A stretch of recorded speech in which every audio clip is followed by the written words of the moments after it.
सर्वे भवन्तु सुखिनः, सर्वे सन्तु निरामया, सर्वे भद्राणि पश्यन्तु, माँ कश्चित् दुःखभाग् भवेत्। आप सभी लोगों का हमारे वीडियो को देखने के लिए बहुत बहुत धन्यवाद। और सबसे पहले आप सभी को नमस्कार। आज हम आपको जो बताने जा रहे हैं वो यूपी टेट 2018 में प्राथमिक स्तर मतलब कक्षा 1 से लेकर कक्षा 5 तक के प्रथम प्रश्न पत्र में पूछे गए हिंदी के क्वेश्चन को सॉल्व करेंगे। तो इसके लिए आप लोग भी तैयार हो जाइए और जो भी क्वेश्चंस है उसे आप पॉज करके आप खुद ही हल करते रहिए। इससे आपको काफ़ी बेनिफिट मिलेगा और हम जल्द से जल्द इन 30 क्वेश्चनों को हल करने की कोशिश करेंगे। चलिए सबसे पहले क्वेश्चन पे चलते हैं। पहला क्वेश्चन है कि कवि और उसकी रचना का कौन सा जोड़ा सही नहीं है।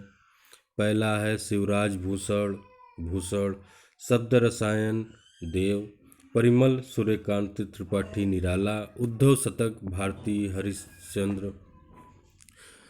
भारतेंदु हरिश्चंद्र। तो इसमें से इसका आंसर क्या होगा, एक बार आप पॉज कीजिए और खुद से आंसर देने की कोशिश कीजिए। तो इसका जो आंसर होगा वो होगा उद्धव शतक भारतेंदु हरिश्चंद्र। ये वाला आंसर आपका सही है, बाकी ये तीनों गलत हैं। चलिए नेक्स्ट क्वेश्चन पे चलते हैं। लेखक और उसकी कृति के युग्म में कौन सा युग्म गलत है।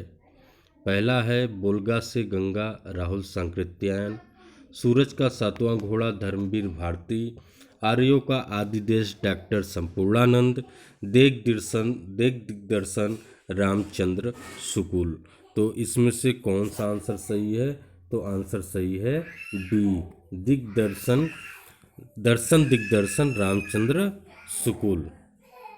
चलिए नेक्स्ट क्वेश्चन पे चलते हैं कि विराम चिन्ह की दृष्टि से कौन सा वाक्य अशुद्ध है। विराम चिन्ह ये जो आपका पूर्ण रूप से ये दिया हुआ है, ये आपका विराम चिन्ह है। तो उसमें कौन सा वाक्य शुद्ध है। पहला है वह ईमानदार परिश्रमी कर्मठ और मृदुभाषी है, उसके पास धन वैभव नौकर चाकर आदि सभी कुछ था। हाँ मेरा यही विचार है, आप हमारे घर आना चाहते हैं तो आइए, ठहरना चाहते हैं तो ठहरिए। इसमें से जो आपका अशुद्ध है वो है तीसरा, हाँ मेरा यही विचार है। चलिए नेक्स्ट क्वेश्चन पे चलते हैं। कौन सा शब्द भिन्न अर्थ वाला और प्रकृति का है।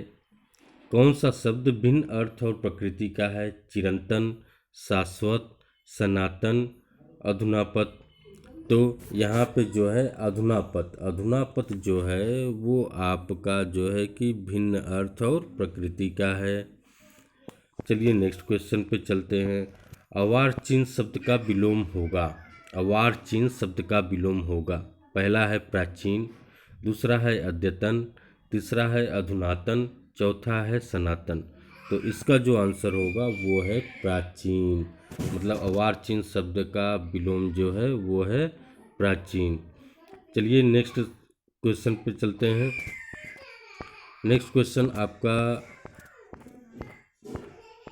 व्याकरण की दृष्टि से कौन सा शब्द अशुद्ध है। व्याकरण की दृष्टि से कौन सा शब्द अशुद्ध है। तो देखिए यहाँ पे है विरहणी, गृहिणी, विभीषण, जगत गुरु। तो व्याकरण की दृष्टि से जो आपका शब्द अशुद्ध है वो है विरहणी, मतलब पहला ऑप्शन। चलिए नेक्स्ट क्वेश्चन पे चलते हैं।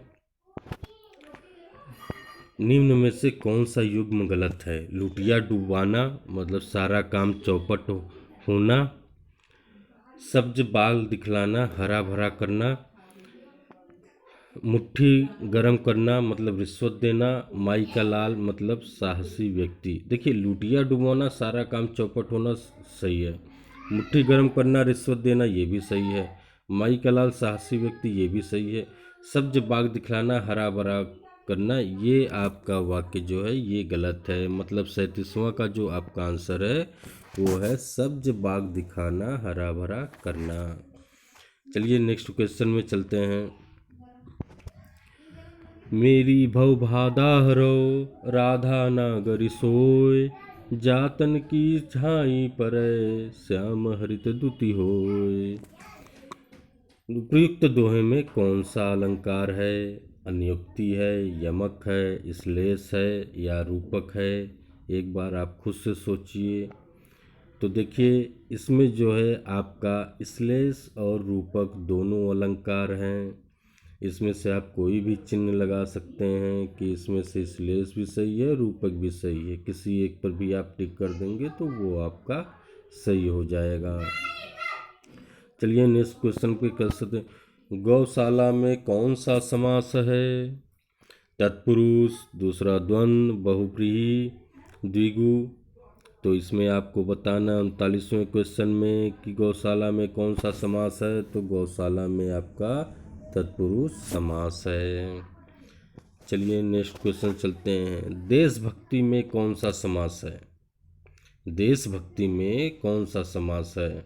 तो देशभक्ति में द्वंद्व है कि कर्मधारय है कि तत्पुरुष है कि द्विगु है? तो इसका जो आंसर होगा वो आंसर है आपका तत्पुरुष। मतलब देशभक्ति में जो समास है वो तत्पुरुष समास है। चलिए नेक्स्ट क्वेश्चन पे चलते हैं। नेक्स्ट क्वेश्चन है आपका प्रागैतिहासिक में किस उपसर्ग का प्रयोग हुआ है? तो प्रागैतिहासिक में प्राग उपसर्ग का प्रयोग हुआ है। चलिए नेक्स्ट क्वेश्चन में चलते हैं। तुलसीदास किसकी कविता है? मुक्तिबोध की, अज्ञेय, हरिवंश राय बच्चन, सूर्यकांत त्रिपाठी निराला। तो इसका आंसर होगा सूर्यकांत त्रिपाठी निराला। चलिए नेक्स्ट क्वेश्चन में चलते हैं। बहिष्कार का संधि विच्छेद क्या है? आप एक बार खुद से सोचिए, बहिष्कार का संधि विच्छेद क्या है? तो बहिष्कार का संधि विच्छेद है बहिधनकार, बहिष्कार। ये जो है आपका बहिष्कार का संधि विच्छेद है। नेक्स्ट क्वेश्चन है। वैदेही वनवास किसकी रचना है? अयोध्या सिंह उपाध्याय हरिऔध की, रामधारी सिंह दिनकर की, मैथिली शरण गुप्त की या श्रीधर पाठक की? तो इसका जो आंसर होगा वो है अयोध्या सिंह उपाध्याय हरिऔध की। चलिए नेक्स्ट क्वेश्चन पे चलते हैं। निम्न में से पुल्लिंग शब्द का चयन कीजिए। पहिया, लिखावट, पखावज, मझधार। तो इसमें से जो आंसर आपका सही होगा वो है पहिया। चलिए नेक्स्ट क्वेश्चन पे चलते हैं। नेक्स्ट क्वेश्चन है आपका क्वेश्चन नंबर 46, राइट? जी हाँ, क्वेश्चन नंबर 46। संप्रेषण कला क्या नहीं है? संप्रेषण कला क्या नहीं है? अलंकरण नहीं है कि आत्मविश्वास नहीं है कि प्रभावशाली भाषा नहीं है कि विचारों और भावनाओं को व्यक्त करना? तो इसका जो आंसर होगा वो है कि ये जो है आपका अलंकरण नहीं है। चलिए ठीक है, अगला क्वेश्चन चलते हैं। संप्रेषण कला का विकास किससे होता है? तो संप्रेषण कला का विकास जो है अभ्यास से होता है या भाषण से होता है या अनायास होता है या विषय की अच्छी पकड़ पे होती है? तो संप्रेषण कला का विकास अभ्यास से होता है। चलिए नेक्स्ट क्वेश्चन। निम्न में से संयुक्त व्यंजन कौन सा नहीं है? तो य, छ, त्र, ज्ञ। तो इसका जो आंसर होगा वो होगा य। मतलब कि इनमें से संयुक्त व्यंजन कौन सा नहीं है? वो है य। चलिए नेक्स्ट क्वेश्चन पे चलते हैं। मृत्युंजय पद में कौन सा समास है? तो मृत्युंजय पद में द्विगु समास है, कर्मधारय समास है, बहुव्रीहि समास है या द्वंद्व समास है? तो आंसर होगा आपका बहुव्रीहि समास। चलिए नेक्स्ट क्वेश्चन चलते हैं। अलंकार में किस उपसर्ग का प्रयोग है? अल का, अल, अलन या अलम का? तो इसका जो आंसर होगा वो है अलम का। मतलब कि अलंकार में किस उपसर्ग का प्रयोग है? वो है अलम का। चलिए नेक्स्ट क्वेश्चन पे चलते हैं। यह पुस्तक किसकी है? मेरे रेखांकित शब्द का पद परिचय दीजिए। सर्वनामिक विश्लेषण, पुस्तक विशेष से एक वचन स्त्रीलिंग, सर्वनाम एक वचन स्त्रीलिंग, गुणवाचक विशेषण, पुस्तक विशेष से एक वचन, संबोधन अव्यय। तो इसमें से जो आपका आंसर होगा वो आंसर होगा पहला, सार्वनामिक विशेषण, पुस्तक विशेष से एक वचन स्त्रीलिंग। चलिए नेक्स्ट क्वेश्चन पे चलते हैं। विश्लेषण शब्द का विलोम होगा, तो विश्लेषण शब्द का विलोम होगा विवेचन, संश्लेषण, व्याख्या या विभाजित। तो इसका जो आंसर होगा वो होगा संश्लेषण। चलिए नेक्स्ट क्वेश्चन पे चलते हैं। जिसका उच्चारण ऊपर के दांतों पर जीभ लगाने से होता है उसे क्या कहते हैं? तो इसका जो आंसर होगा, देखिए पहला है कंठ, दंत, मूर्धन्य या अनुनासिक। तो आंसर होगा आपका दंत। चलिए नेक्स्ट क्वेश्चन पे चलते हैं। निम्नलिखित में से ऊष्म व्यंजन कौन से हैं? निम्नलिखित में से ऊष्म व्यंजन कौन से हैं? स, स, श, अ, ब, श, च, छ, ज या य, र, ल। तो इसमें से जो आपका आंसर होगा वो होगा श, श, श, मतलब कि आपका जो है वो पहला आंसर होगा। चलिए नेक्स्ट क्वेश्चन में चलते हैं। अत्याधिक का विलोम क्या है? अत्याधिक का विलोम क्या है? अत्यल्प, अत्याधिक, अनधिकृत, अनधीन। तो इसका जो आंसर होगा वो होगा अत्यल्प। चलिए नेक्स्ट क्वेश्चन में चलते हैं। रित का विलोम क्या है? रित का विलोम क्या है? अनृत, वक्र, वकीर्ण या अनेक्य। तो आपका रित का विलोम होगा अनृत। चलिए नेक्स्ट क्वेश्चन। संकल्प शब्द में उपसर्ग बताइए। संकल्प शब्द में उपसर्ग है सम, सक, सन, संक। एक बार आपसे प्रयास कीजिए, आपका होगा ये सम। चलिए नेक्स्ट क्वेश्चन चलते हैं। मुझसे खड़ा भी हुआ नहीं जाता, इस वाक्य का वाच्य होगा भाववाच्य, कर्मवाच्य, कर्तृवाच्य या अन्य। तो इसका जो आंसर होगा वो होगा भाववाच्य। चलिए नेक्स्ट क्वेश्चन चलते हैं। तद्भव और उसके सत्सम का कौन सा मेल गलत है? लौंग, लवंग, आंत, अंत्र, लुनाई, लावण्यता, आयसु, आदेश। तो इसमें जो आंसर होगा वो आपका तीसरा और चौथा ये दोनों होगा, किसी में भी आप कर देंगे। तो तद्भव और उसके तत्सम का कौन सा मेल गलत है? वो है लुनाई और लावण्यता, आयसु और आदेश। चलिए नेक्स्ट क्वेश्चन पे चलते हैं। लास्ट क्वेश्चन है कि लेखक और उसकी रचना का कौन सा जोड़ा गलत है?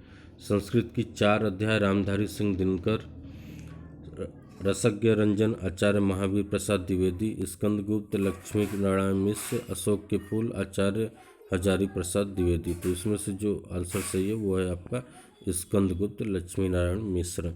इस तरह से यहाँ पे आपके 30 क्वेश्चन हल कर दिए गए हैं। हमारा आपसे रिक्वेस्ट है कि अगर आपको वीडियो अच्छी लगी हो तो आप लाइक, सब्सक्राइब करना ना भूलिए और हमें कमेंट में बताते रहिए कि आपको ये वीडियो कैसा लगा, जिससे कि हम आगे भी वीडियो बनाने की कोशिश करते रहें। और अगर आपको ये चीज़ें अच्छी लगी हो तो आप इसे शेयर करना ना भूलिए। थैंक यू वेरी मच, बहुत बहुत धन्यवाद।